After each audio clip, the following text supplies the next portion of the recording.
Boa tarde, pessoal. Hare Krishna. Então, a pergunta de hoje é da Adelaide. Ela perguntou como eu posso potencializar o meu Dharma. Então, assim, o próprio Krishna fala na Bhagavad Gita, capítulo 12. Ele fala assim, olha, se alguém pensa sempre em mim, é devotado a mim, né, me oferece suas reverências, eu sou para essa pessoa o pronto salvador do oceano de nascimentos e mortes, né? Então ele fala, isso aí é o estágio mais elevado de avanço espiritual que alguém pode ter, de estar sempre pensando em mim, sempre absorto em mim, tudo que ele fizer para mim totalmente rendido. Então a gente entende que esse é o nível mais elevado do Dharma, né? E aí Krishna vai começar a falar agora, vai responder essa pergunta da Adelaide, só que ele responde de trás para frente. Ele fala, o nível mais alto é esse. Então ele fala, se você não consegue tá totalmente rendido a Deus, se você não tem amor puro por Deus, então ele fala, então pelo menos se ocupa em praticar sadhana, ou seja, se ocupa em ter uma disciplina espiritual. Em todos os dias, você fazer a parte mais importante do seu dia, ser a sua prática espiritual e ela ser constante, ser muito forte, né? Então, existe uma série de práticas espirituais, depois a gente vai voltar e falar um pouco mais sobre isso, mas ele fala, se você não me ama de forma totalmente pura, então viva de acordo com sadhana, ou seja, alicerça a sua vida, orienta toda a sua vida em torno dessa disciplina espiritual. E aí, quando você for seguir um sadhana, uma disciplina espiritual, tem duas coisas que você vai fazer, né? Yama e niyama. Yama significa que você vai deixar de fazer tudo aquilo que realmente te atrapalha na sua prática espiritual e niyama. Você vai manter tudo aquilo que te ajuda na sua prática espiritual, né? Yama e niyama pode significar essas duas coisas. Primeiro, yama pode significar justamente interromper tudo aquilo que te atrapalha e niyama manter tudo aquilo que te ajuda, ou então yama e niyama pode significar também mudar a sua relação com o mundo e mudar a sua relação com você mesmo. Então, assim, você vai ter que seguir essa disciplina espiritual. Mais para frente a gente detalha um pouco mais sobre ela. Agora, Krishna fala assim, se você não consegue seguir sadhana, se você não consegue ter uma disciplina espiritual, então ele fala, trabalha para me agradar. Né? Qual assim, é o desejo de Krishna para esse mundo? O desejo dele é que todo mundo conheça ele, todo mundo lembre que é alma, todo mundo saia sobre a influência da natureza material, né? Realmente saia da influência do ego. Então ele fala, trabalha para me satisfazer. Trabalha para me satisfazer, que ele está querendo dizer aí trabalha para espalhar essa mensagem espiritual, espalhar essa mensagem que o próprio Krishna dissemina quando ele vem nesse mundo. Então, assim, se você não consegue, né, seguir o sadhana, pelo menos, ele fala, faça isso. Trabalha, assim, ativamente, se dedica a isso, assim, como meta da sua vida, trabalhar para divulgar esse conhecimento espiritual. Se você não tem força para seguir um sadhana, quando você propaga o conhecimento espiritual, quando você está ocupado nisso, o que vai acontecer é que o próprio fato de você estar sempre assim absorto em pensar no conhecimento espiritual para propagar ele vai fazer com que você ganhe essa força que está faltando. Então é isso, né? Quando existe uma coisa muito interessante, quando você, por exemplo, vai ter uma prática espiritual, digamos, cantar japa, né, meditar no mantra assim todos os dias, se você faz isso só por você, só pensando no seu próprio avanço, você pode fazer ou pode não fazer. Tipo assim, hoje eu posso fazer e, assim, como é pro meu avanço, se amanhã eu quiser não fazer, se tiver outra coisa que eu queira fazer mais, eu posso não fazer, porque é pra mim. Mas se você está fazendo toda, se você, assim, a base da sua prática espiritual é propagar esse conhecimento espiritual, você está fazendo isso para ajudar o mundo, né? Então você não pode deixar de fazer, você vai ter esse senso de que eu não posso deixar de fazer porque eu tenho que estar forte para eu poder cumprir minha missão de ajudar o mundo. Outras pessoas dependem de mim. Se eu não fizer o que eu tenho que fazer, pessoas vão sofrer, pessoas vão estar assim entregues, né, à vaidade, ao egoísmo desse mundo e toda a miséria que segue disso. Então Krishna fala, se você não consegue ter um sadhana, não consegue ter uma disciplina espiritual, então pelo menos propaga o conhecimento espiritual. E ele fala, e se você não consegue trabalhar para me satisfazer, ele fala, então pelo menos você renuncie aos frutos do seu trabalho, né? E então, quando ele fala isso, ele está querendo dizer, se você não consegue também propagar o conhecimento espiritual, tem pessoas que conseguem. Então, o que você vai fazer? Você vai renunciar aos frutos, né, do seu trabalho, no sentido de que você vai dar apoio para essas pessoas. Né? Então, se você tem recursos que você pode usar para ajudar essas pessoas, você vai fazer isso. Se você tem tempo que você pode dedicar para ajudar essas pessoas, você vai fazer isso. Né? Se você tem influência que você pode usar para ajudar essas pessoas, você vai fazer isso, né? Então ele fala, se você não consegue propagar o conhecimento espiritual, então pelo menos apoia quem está fazendo isso. De alguma forma, ajuda essas pessoas, né?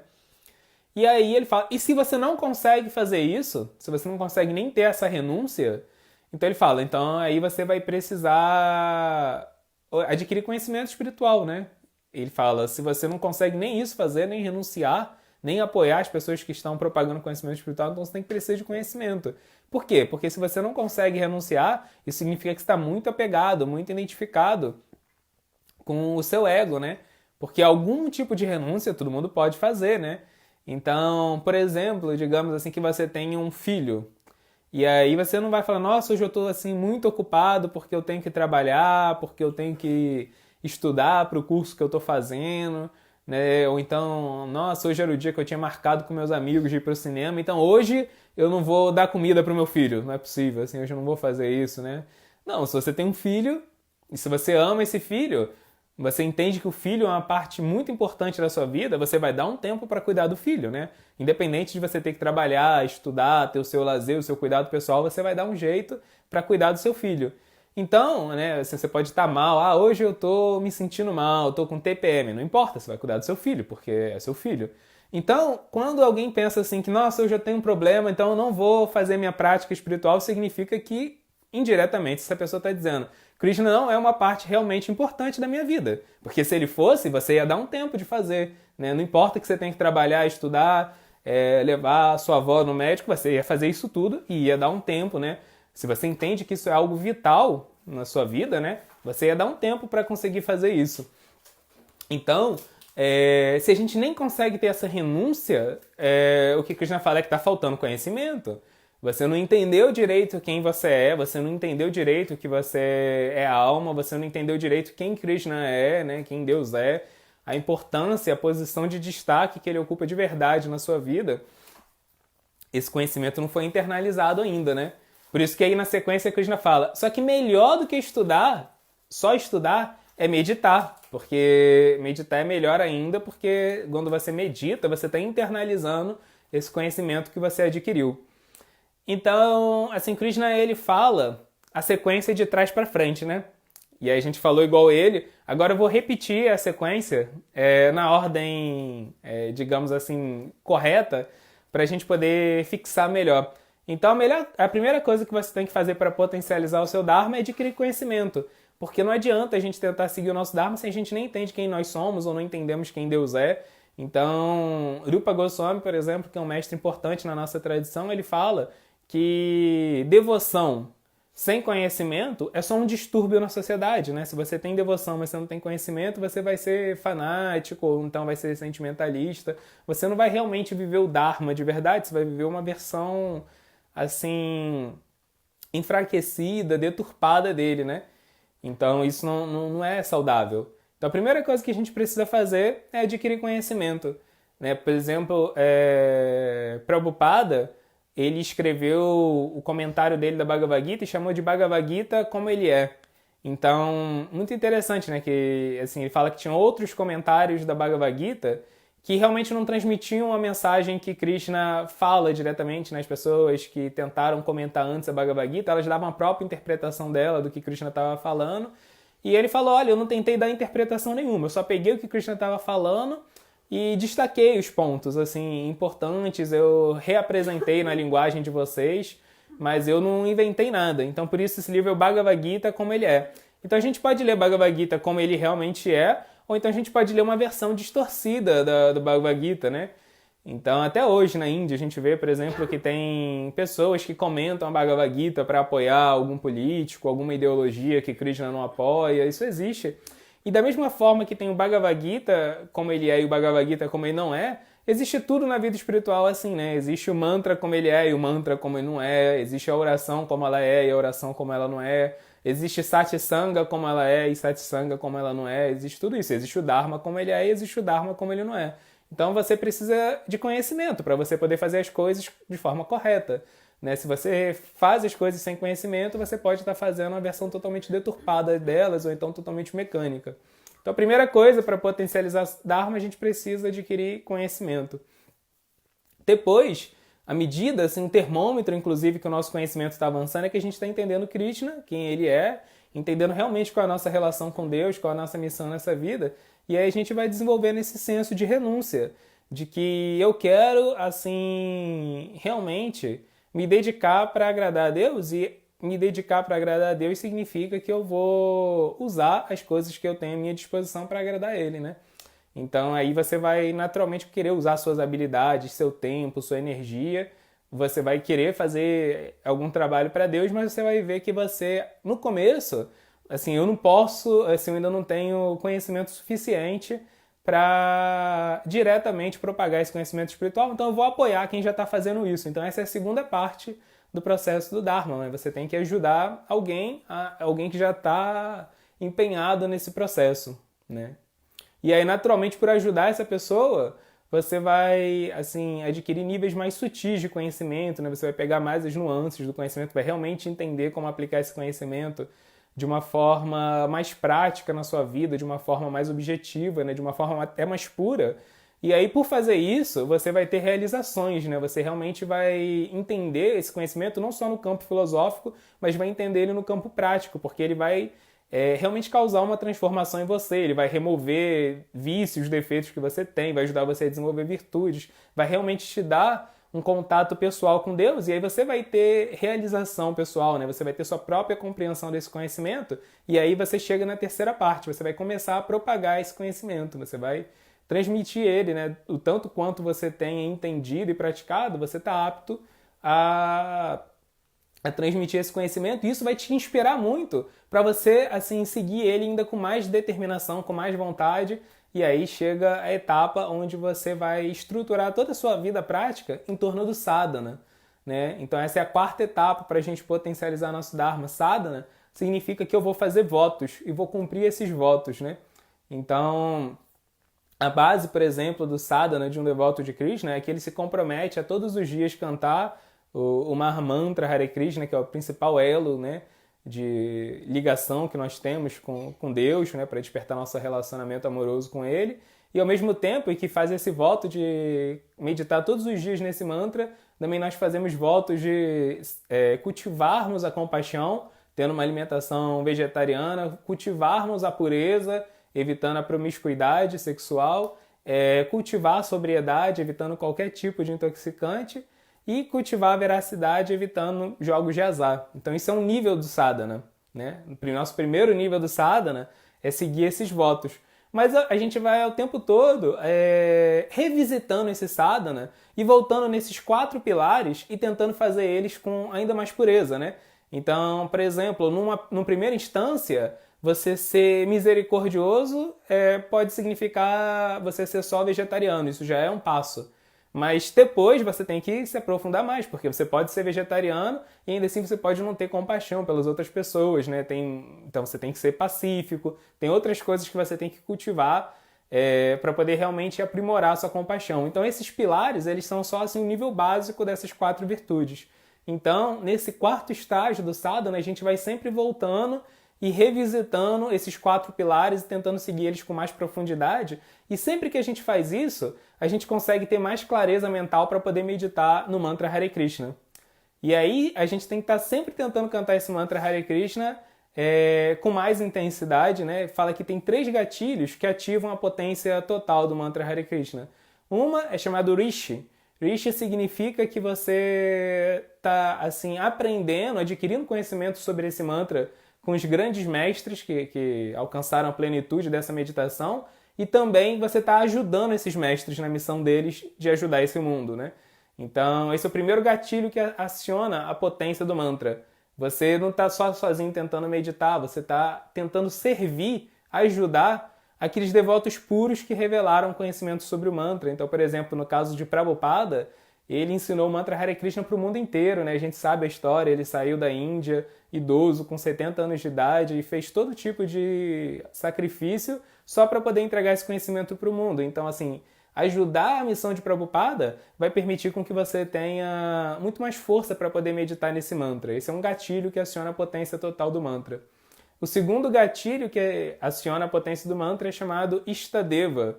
Istadeva significa que assim você tem que realmente conhecer Krishna, saber quem Krishna é, porque o mantra Hare Krishna é um mantra que a gente medita pedindo para que a gente tenha a possibilidade de ter um relacionamento direto, pessoal com Krishna, mas você vai ter um relacionamento com uma pessoa que você nem conhece, né? Isso é uma coisa perigosa. Às vezes as pessoas marcam assim encontro pela internet, acham que estão indo se encontrar com uma pessoa incrível, mas nem conhece a pessoa, né? Isso é uma coisa muito perigosa, às vezes termina muito mal. Então, assim, como que a gente vai querer desenvolver uma relação com Krishna, se render a ele, se entregar a ele, se a gente nem conhece ele? Então, Istadeva significa que você tem que conhecer Krishna, né? Tem as escrituras que detalham assim, a forma de Krishna, a psicologia de Krishna, os nomes de Krishna, as atividades de Krishna, como o Bhagavatam. Então, assim, estudar essa literatura vai permitir com que você conheça bem Krishna e realmente quando você estiver meditando no mantra, aí sim você vai estar querendo se relacionar com uma pessoa que você conhece. E Krishna ele tem muitas formas, né? Então tem uma forma que a gente naturalmente vai se atrair mais. Então quando a gente medita nesse mantra Hare Krishna, a gente também tem que meditar especificamente nessa forma que a gente está mais atraído para o mantra ter força total. Isso é Istadeva. É o segundo gatilho que aciona a potência total do mantra. E a terceira, o gatilho que aciona a potência do mantra, chama-se Vinyoga. Vinyoga é a intensidade que você tem quando medita no mantra, né? Então, assim, você tem que estar realmente, né, querendo ter uma relação com Deus. Como o Prabhupada fala, a gente tem que chamar por Deus quando a gente está meditando no mantra, assim como uma criança chama pela mãe. Isso foi uma coisa que eu fui entender mais ou menos só de um ano pra cá, né? Quando meu filho nasceu, eu vi que é um negócio assim muito louco. Quando ele acorda e a mãe não tá do lado, realmente é muito intenso, né? Então, essa intensidade a gente não tem normalmente quando a gente medita. Então, essas três coisas têm que estar presentes para a meditação funcionar. Não é que toda meditação vai ter a mesma potência e vai funcionar igual. Então, a gente pode, às vezes, meditar e ficar meio frustrado que minha meditação não está tendo tanto resultado. Mas aí a gente tem que fazer essa autoavaliação. Quanto desses três gatilhos eu estou acionando, né? Quanto eu estou ajudando a missão de um mestre? O quão, assim, eu conheço a respeito de Krishna, né? O quanto eu estou me dedicando a purificar o meu discernimento, a minha inteligência, ouvindo sobre Krishna, estudando sobre Krishna. E também o quão é intensa a minha meditação, assim, o quão eu estou focado naquilo, o quanto eu realmente tenho desejo de ter uma relação com Deus.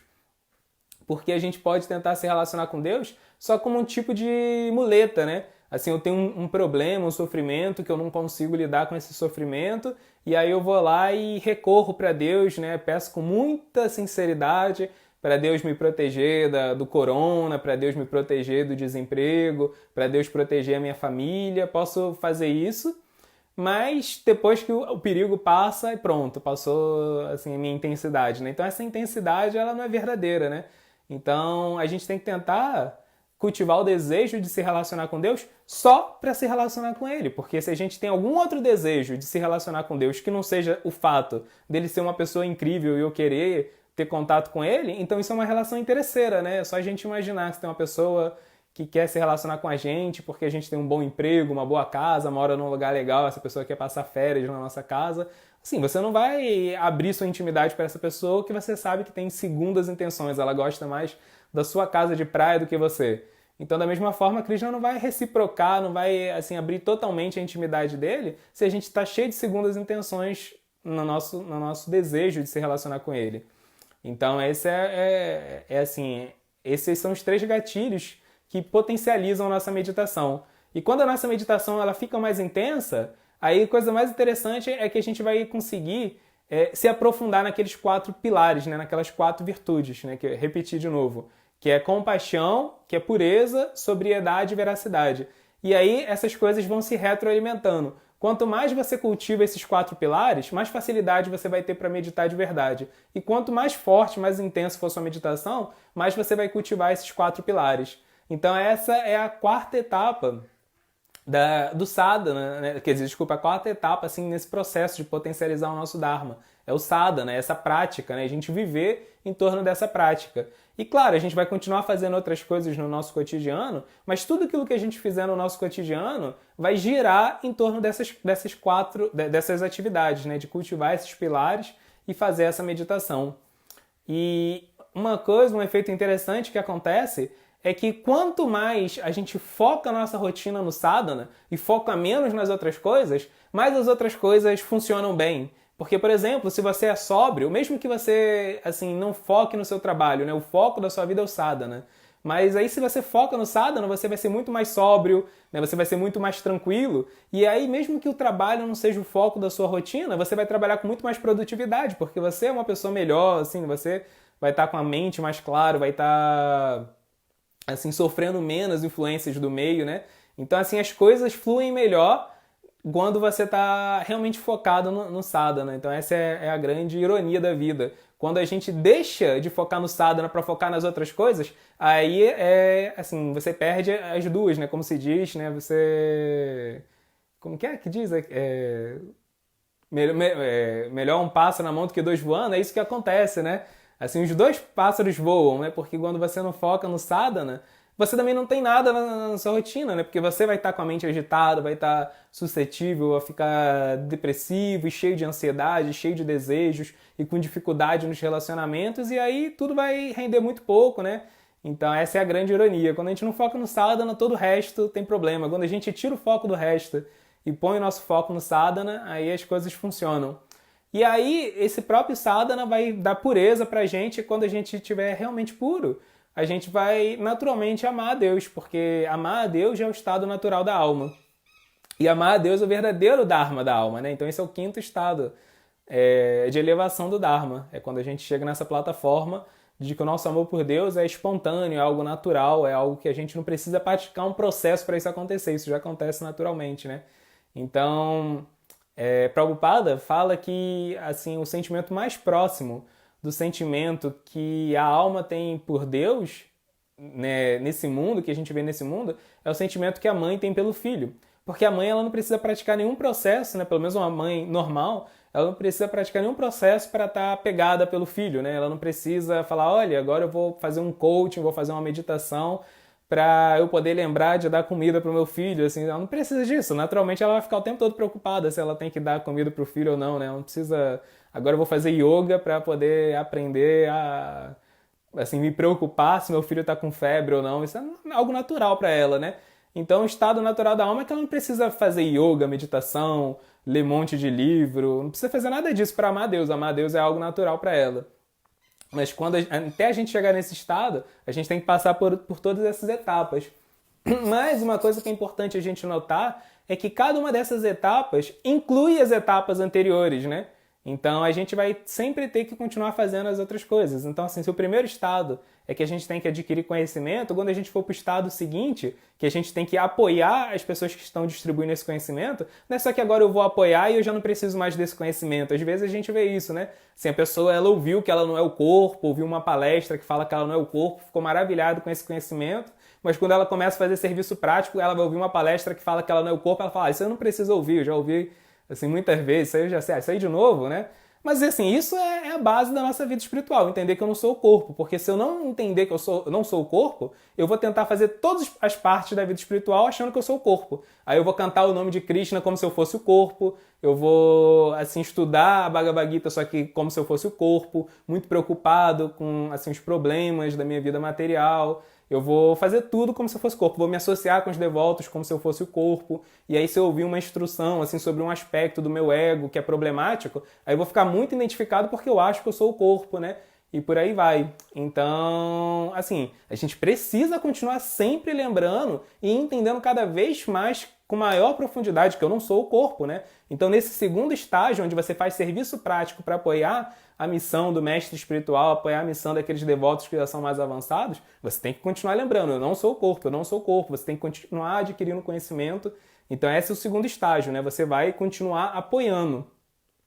E aí, quando você vai renunciar aos frutos, né, do seu trabalho, como Krishna usa na linguagem dele na Bhagavad Gita, ou seja, você vai dedicar o seu tempo, seus recursos, né, a sua influência nesse processo de ajudar a missão. E aí, o terceiro estágio que Krishna fala é que você vai propagar o conhecimento. Mas agora que você vai ajudar a propagar o conhecimento, isso não significa que você não precisa continuar se aprofundando nesse mesmo conhecimento que você está propagando e você não precisa continuar apoiando aquelas pessoas que já estão mais avançados que você tem que continuar fazendo tudo isso, né? E sadhana também, quando você pratica o sadhana, obviamente você vai praticar o sadhana, mas você quer ter força para poder propagar esse conhecimento, porque assim, você não pode negligenciar isso, né? Então isso inclui essa outra etapa. E por fim, quando a gente chega nesse estágio que o nosso amor por Deus é algo espontâneo, como eu falei, na teoria a gente não precisa de mais nenhum desses processos, realmente a gente não precisa. Na hora que a gente chegou nesse nível mais elevado do Dharma, que o nosso amor por Deus já despertou totalmente, aí tudo aquilo que a gente fizer já vai ser um ato de entrega amoroso para ele. Mas Krishna fala no terceiro capítulo da Bhagavad Gita que um yogi totalmente puro, ele não tem por que seguir o caminho do yoga. Mas ele também não tem por que não seguir. Então ele segue só para dar o exemplo para aqueles que precisam seguir. Então, assim, você nunca vai encontrar um yogi verdadeiramente avançado, um devoto realmente puro, né, um transcendentalista realmente elevado, que ele vai falar, bem, eu não preciso meditar porque eu já despertei minha relação com Deus. Não. Aí mesmo que ele vai meditar para dar o exemplo para quem precisa, né? Então, essa é, assim, é o teste, né, do caráter, é o teste de que ele realmente é avançado, que ele está preocupado com o avanço dos outros. Essa é a verdadeira preocupação de um yogi avançado, né? É dito que um transcendentalista de verdade, um transcendentalista totalmente puro, que já despertou a identidade espiritual dele, ele é para-dukkha dukkhi, ou seja, que o único sofrimento que importa para ele é o sofrimento dos outros. E como ele sabe que a cura para o sofrimento dos outros é os outros desenvolverem conhecimento espiritual, então ele está muito preocupado com o bem-estar espiritual dos outros, né? Então ele faz tudo para que os outros tenham bem-estar espiritual, mais do que ele mesmo. Então é isso, pessoal. Se tiver alguma pergunta...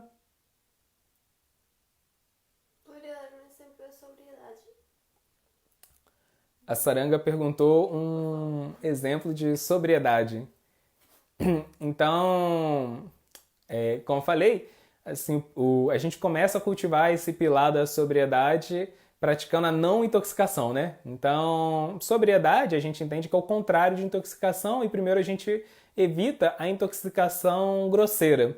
E a intoxicação grosseira são coisas que entorpecem o nosso discernimento básico, né? Então, quando a gente, por exemplo, bebe álcool ou usa algum tipo de droga, isso vai, assim, afetar a nossa capacidade mesmo de entender esse mundo, vai nublar os nossos sentidos, né? Então, assim, é uma intoxicação muito grosseira. A gente não vai estar conseguindo discernir, basicamente porque o nosso cérebro vai estar embaralhado, né? Assim, ele não vai estar... Os neurônios certos não vão estar sendo ativados, então, assim, você vai ver as coisas diferentes. E isso é um tipo de intoxicação grosseira, mas existem outras intoxicações sutis. Por exemplo, quando você fica vaidoso e você acha que você é mais importante do que você é, isso é um tipo de intoxicação, porque você não vai discernir direito, né? Quando você está vaidoso, na hora de você ter que discernir, você vai...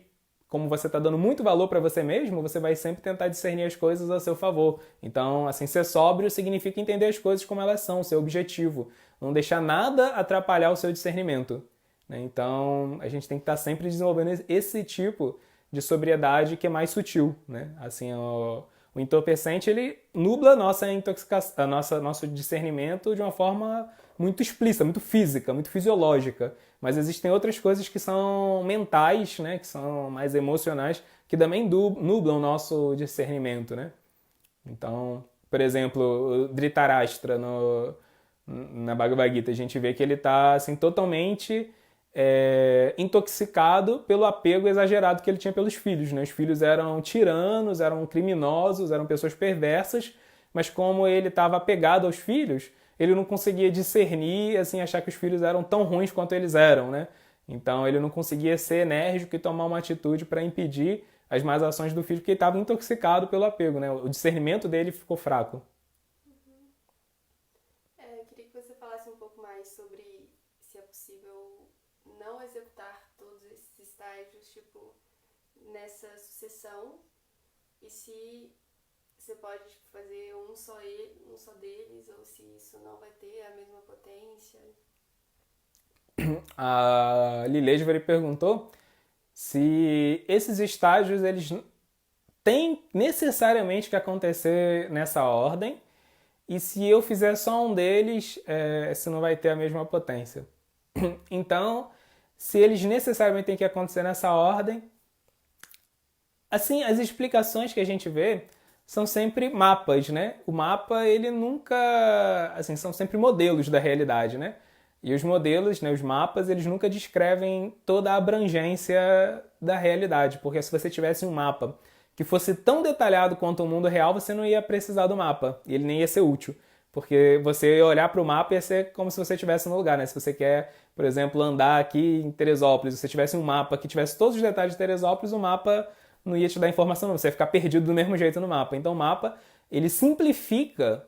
Qual é a função do mapa? Ele simplifica a quantidade de informação que existe na realidade para com que você consiga absorver essa informação fácil, porque ela foi simplificada, mas a simplificação ela não é tanta a ponto da informação não acabar se perdendo. Então você simplifica a informação até o ponto que ela continua sendo útil. Então quando Krishna explica esses pontos na Bhagavad Gita, até ele, né, assim, simplifica esses pontos para que a gente consiga raciocinar sobre eles, né?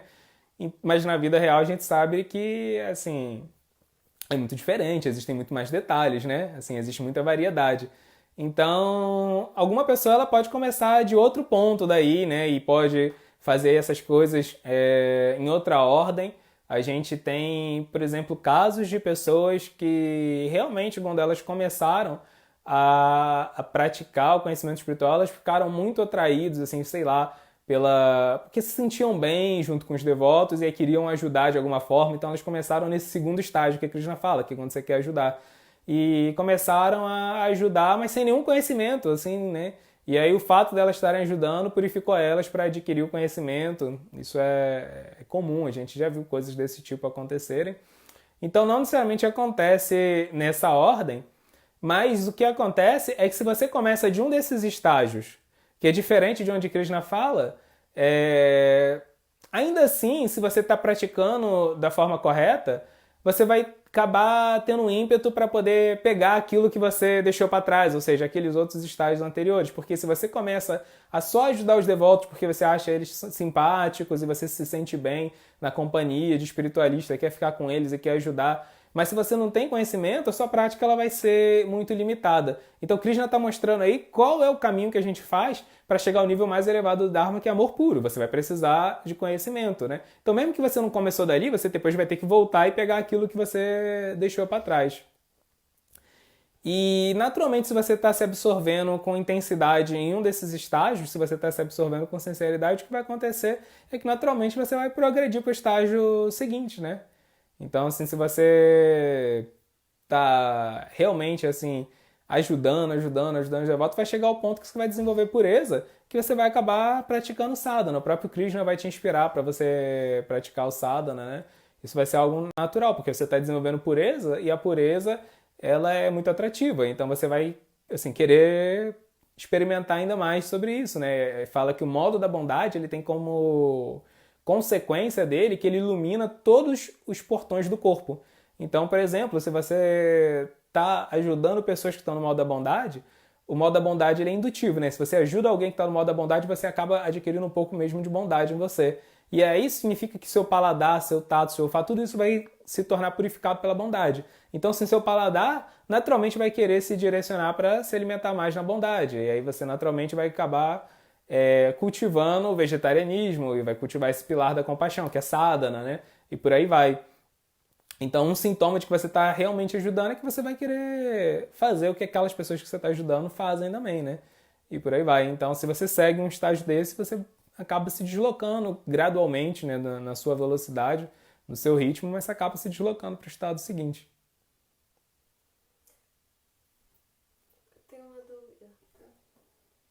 Assim como você falou que é normal esse, ai, como falaria, essa transgressão pode ser como esse movimento entre uma etapa e outra de voltar, dependendo da situação de cada um. Também poderia ser considerar normal